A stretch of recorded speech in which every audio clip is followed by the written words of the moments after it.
condition. I'm Rina Urpaningtyas, and today we are going to talk about descriptive text.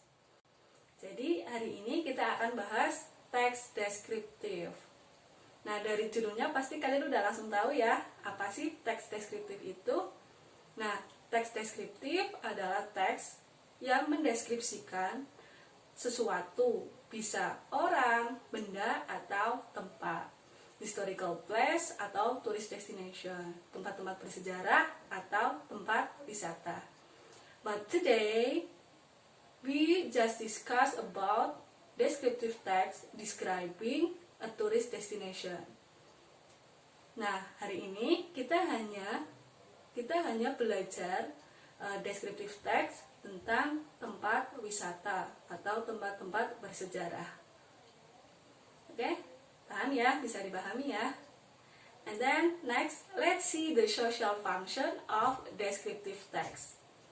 Nah, karena hari ini kita akan belajar how to describe a tourist destination, jadi fungsi dari teks deskriptif adalah to describe a particular places, untuk mendeskripsikan tentang tempat.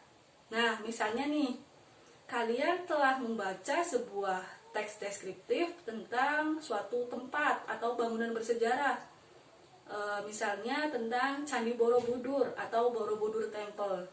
Nah, biasanya setelah kalian membaca, ada pertanyaan, what is the social function of this text? Apa fungsi dari teks tersebut?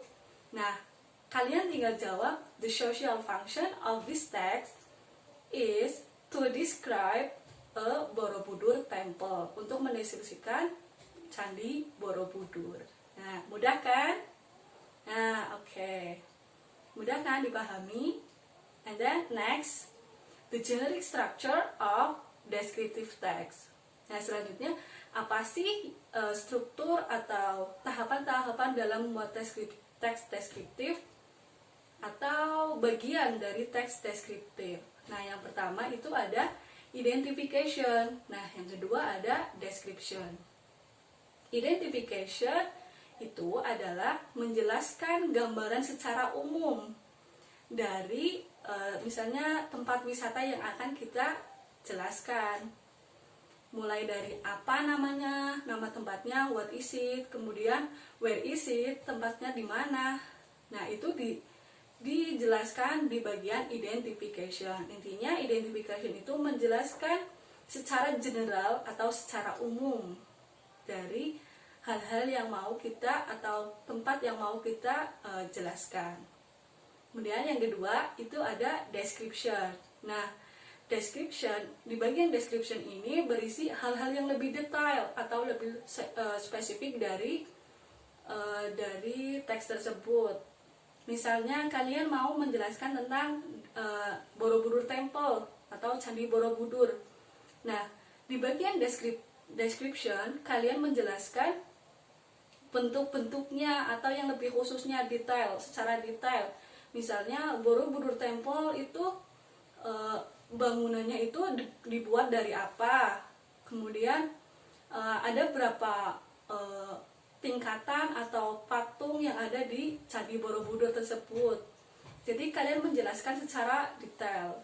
Kemudian yang membangun Candi Borobudur itu siapa? Kalian bisa jelaskan di bagian descriptive text. Udah paham ya? Tadi identification itu penjelasan secara umumnya, mulai dari namanya apa, kemudian nama tempatnya apa, kemudian tempatnya ada di mana.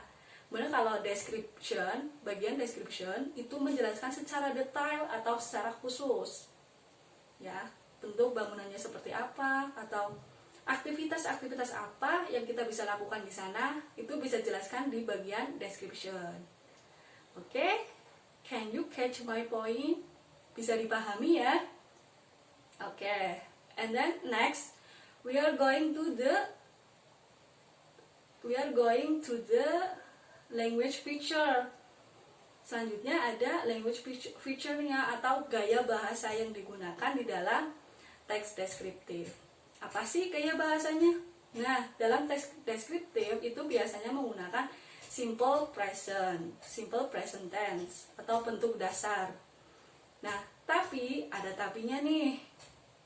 Kalau kita menjelaskan tentang sesuatu atau bangunan bersejarah, historical places, tempat-tempat bersejarah, kita harus menggunakan simple past tense. Misalnya nih, kalian mau menjelaskan sebuah bangunan yang dibangun pada tahun misalnya 1990. Nah, karena ini sebuah past event atau kejadian lampau, jadi harus dijelaskan menggunakan simple past tense. Gampang ya untuk dipahami. Kalau sejarah tentang historical places harus menggunakan simple past tense. Nah, kita udah belajar ya tadi descriptive text itu apa pengertiannya. Kemudian yang kedua itu adalah fungsi atau social function dari text descriptive, especially in how to describe a tourist destination.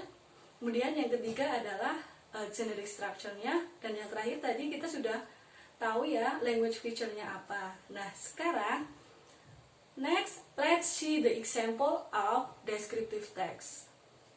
Langsung aja kita lihat ke contoh ya. Contoh teks deskriptif tentang Borobudur Temple. Oke. Contoh dari teks deskriptif tentang describing a tourist destination. Contohnya adalah Borobudur Temple atau Candi Borobudur. Borobudur Temple is one of the most beautiful tourist resort in Indonesia. It is located in Central Java. The people all over the world know that Borobudur is one of the greatest artwork that ever known since long time ago. Borobudur Temple was built by Sailendra dynasty during the 8th century. It needed more than 2 million river stone. It is the biggest temple in the world. Its construction is influenced by the Gupta architecture of India. The temple is constructed on a hill 46 meter high and consists of 8 steps like stone terrace. The design of Borobudur, which symbolizes the structure of universe, influences temple at Angkor, Cambodia. Borobudur Temple, which is rededicated as an Indonesian monument in 1983, is a valuable treasure for Indonesian people. Jadi dari contoh ini kita bisa lihat ya, kalau di paragraf pertama itu adalah bagian dari identification. Kenapa bagian identification? Karena menjelaskan secara umum atau secara general dari Candi Borobudur. Mulai dari menyebutkan what is it dan where is it. Tempatnya namanya apa dan tempatnya di mana. Itu yang disebut dengan identification atau bagian general. Kemudian selanjutnya adalah description yang berisi penjelasan secara detail atau secara khusus. Di paragraf kedua ini menjelaskan bangunannya itu seperti apa dan menjelaskan bangunannya itu terbuat dari apa, atau menjelaskan secara rinci dari Candi Borobudur itu tersebut. Nah, jadi bisa dipahami ya, bisa membedakan mana bagian identification dan mana bagian description. Okay everyone, that's all for the lesson today. Thanks for watching and see you in the next video. Bye bye.